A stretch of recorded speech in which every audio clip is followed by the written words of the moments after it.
Hello everyone, welcome to UNC virtual platform class. And today's lectures I am going to starting a new concept of ARM processor field, that's your ARM coprocessor. So here is an outlines which I will discuss in today's class one by one. First I will discuss about introduction coprocessor, then after I will discuss coprocessor registers.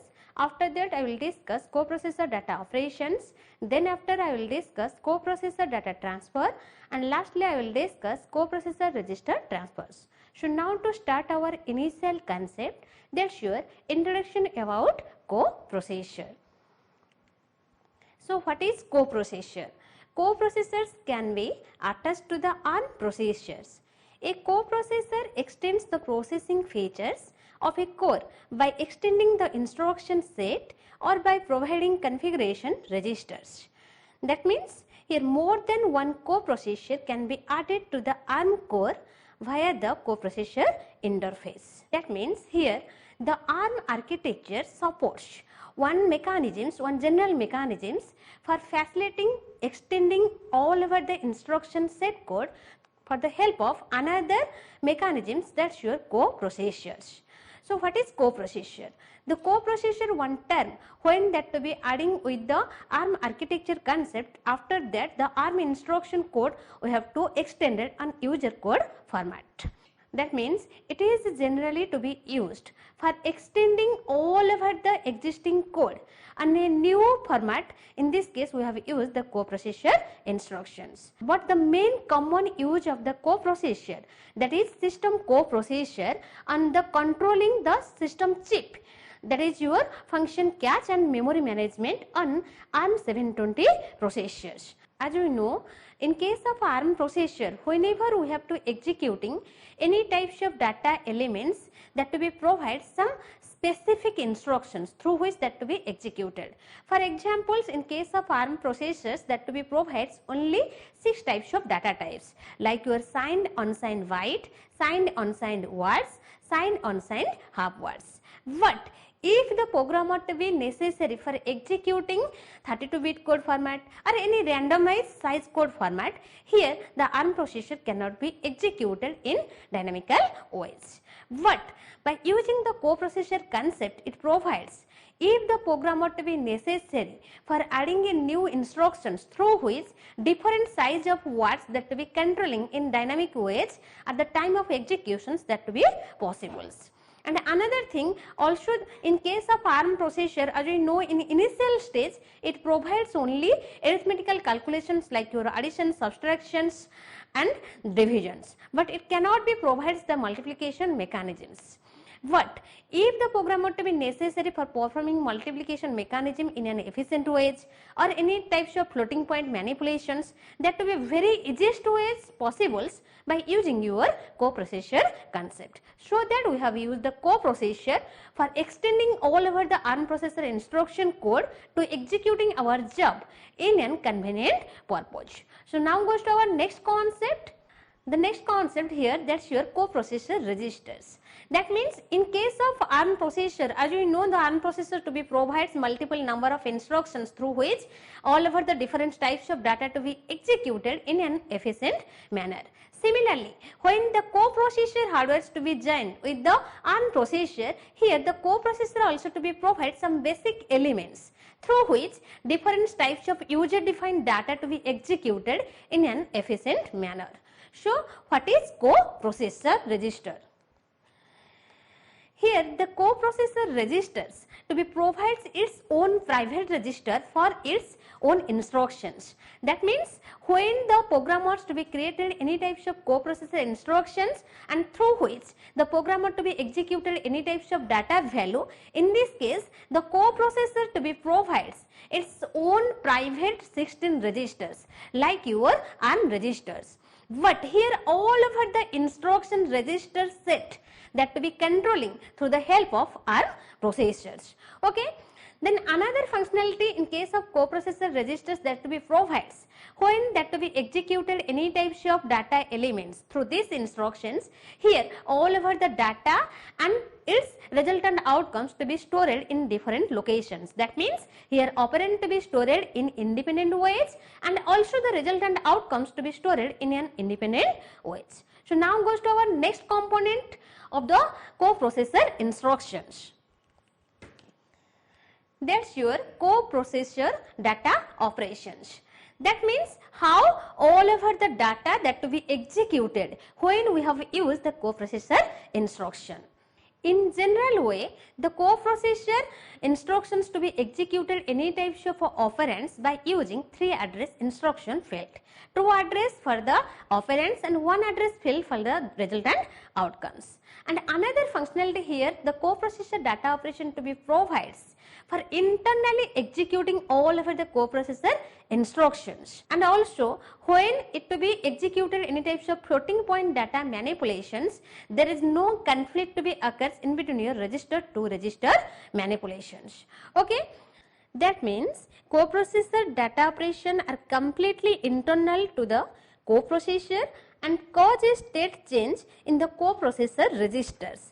That means for example, whenever we have to performing any types of floating point architectures or any types of floating point data manipulation like your additions, in this case it uses 2 register for the operands and another 1 registers for the resultant outcomes. Here we have used 2 operands locations, that's your CRN and CPM, and another 1 resultant locations, that's your CRD.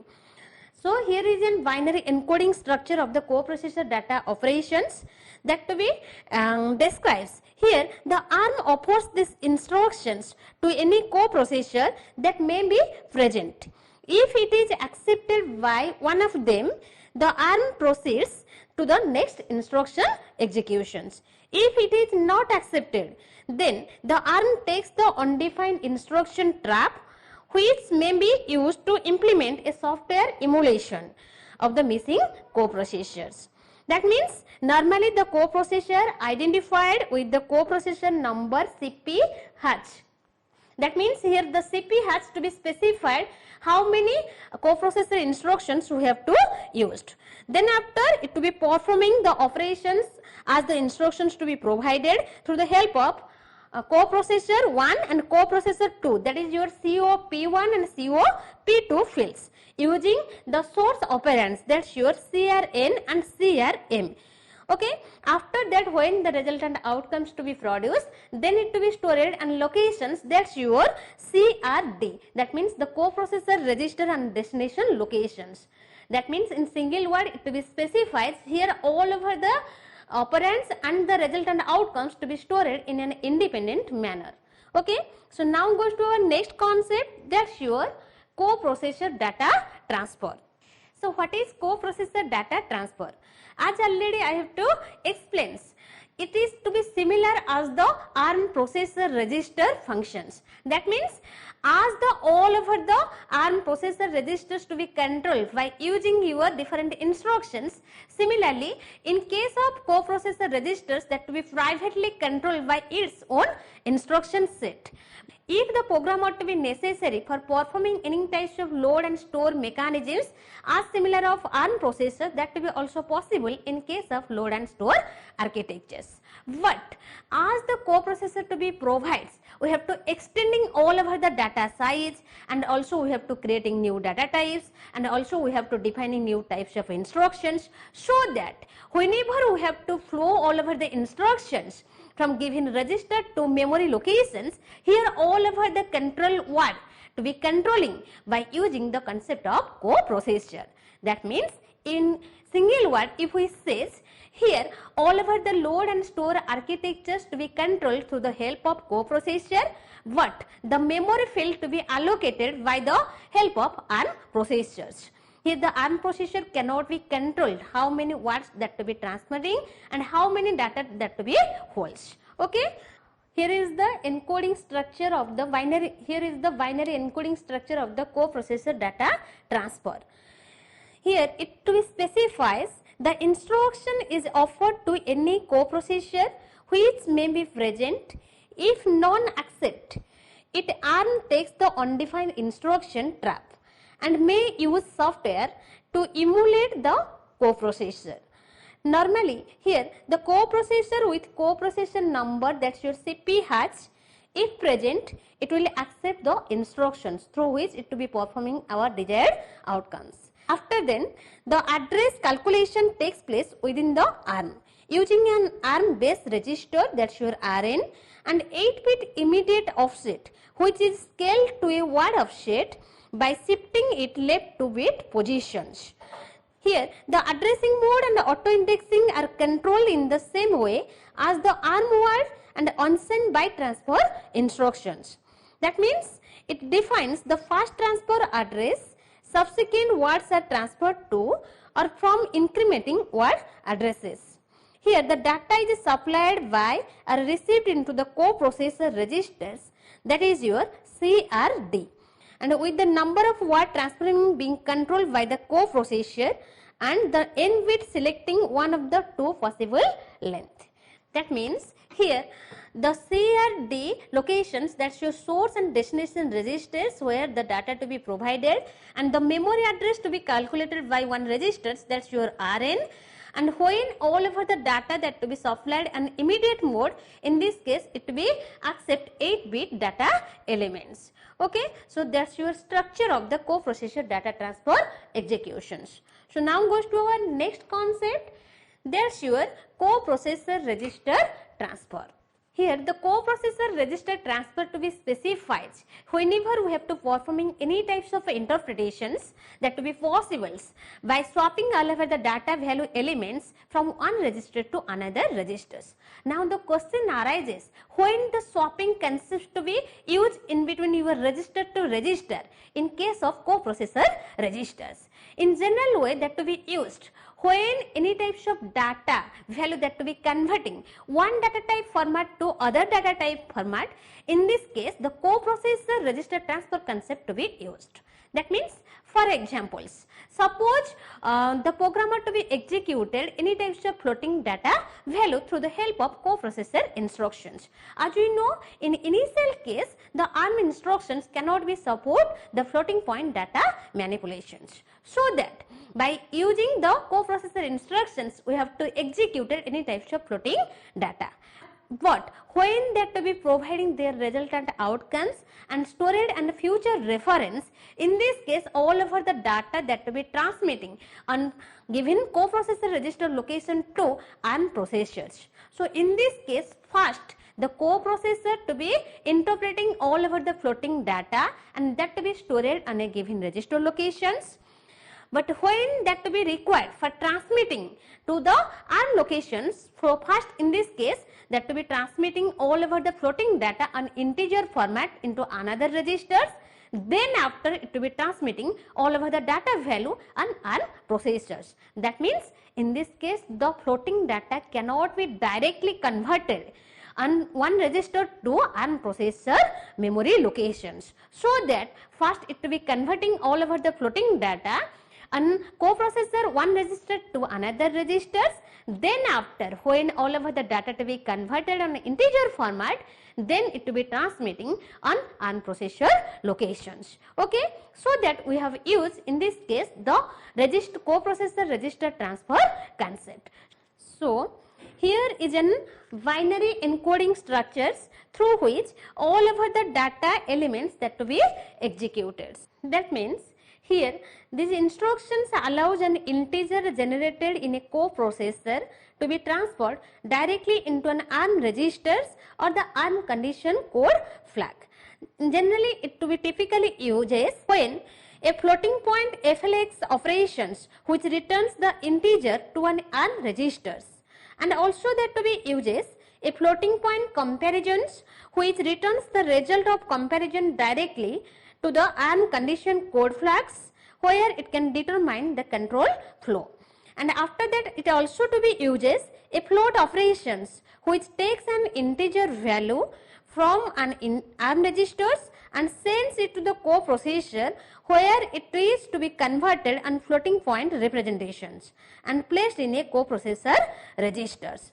That means here it to be uses load and store architectures, but all over the load concepts to be possible in this case register to registers.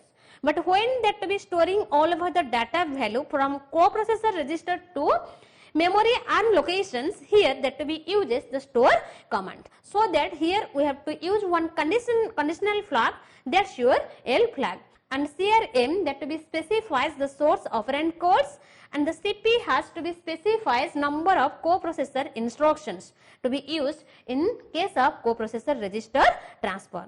Okay.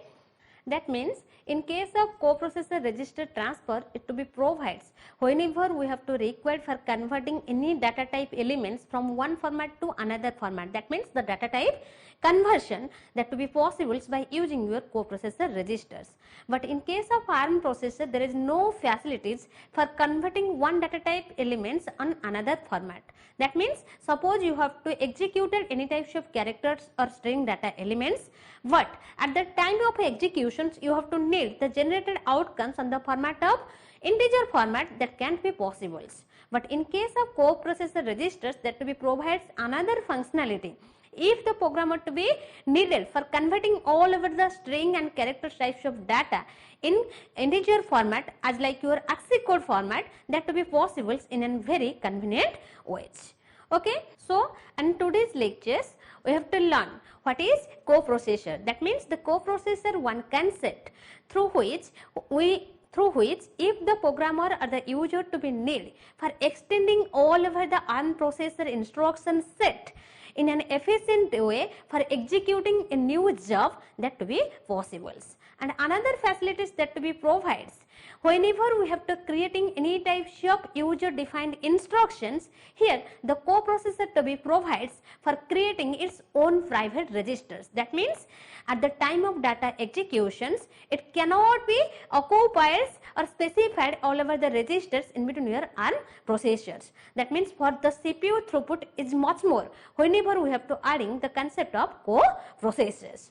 And another functionality that to be provides how we have to managing the cache memory management and also the memory management unit concept for executing all over the data elements, for specifying the data, for specifying the memory in a dynamic purpose, that to be also possible. And the coprocessor concept is very importantly used whenever we have to needed for creating any new versions, for extending all over the data value as the user requirement code with executions, that to be possible. That means it is one type of efficient mechanisms through which all over the memory to be utilized in an efficient ways, and also the CPU throughput is much more ways it's possible. Okay. So, for today's class, that's all. If any conflict or confused in your mind, then you can ask me with the help of comment box. That's all. Thank you.